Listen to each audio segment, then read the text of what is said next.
bố nơi này ban sờ lò tập bèn bảo dân thì đó bông bố nè bà làm tay ạ rồi bố nhom hiện sờ lò hiện dân tới bông bố nơi vì tao nè bố ấy chỉ ngay nha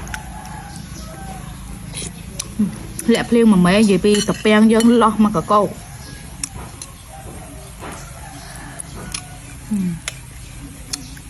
lại kêu xa á chung quanh cái miền thằng ọ lật bạc tì cho om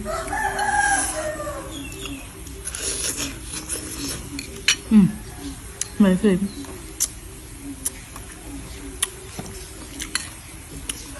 sáng nào ôn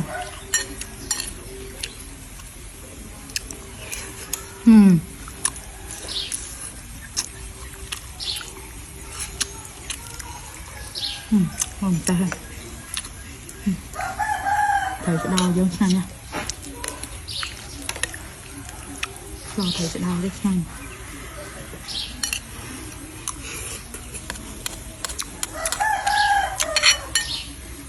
mà cốm hộp trong áo mẹ bà lại tận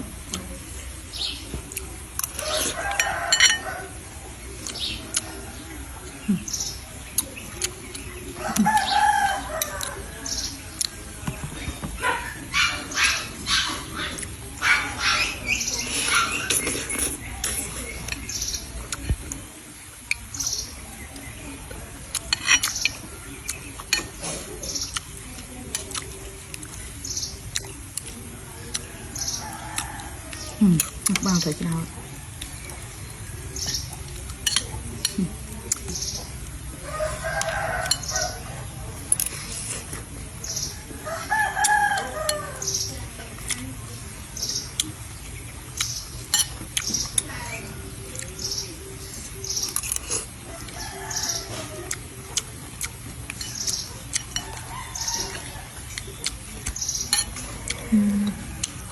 không ăn vậy hộp vô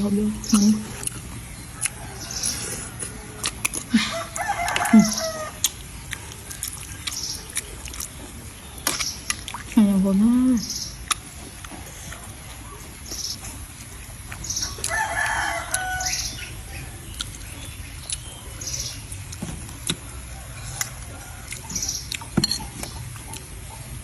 do ta chân mình ngay nha chỉ lo tập beng nha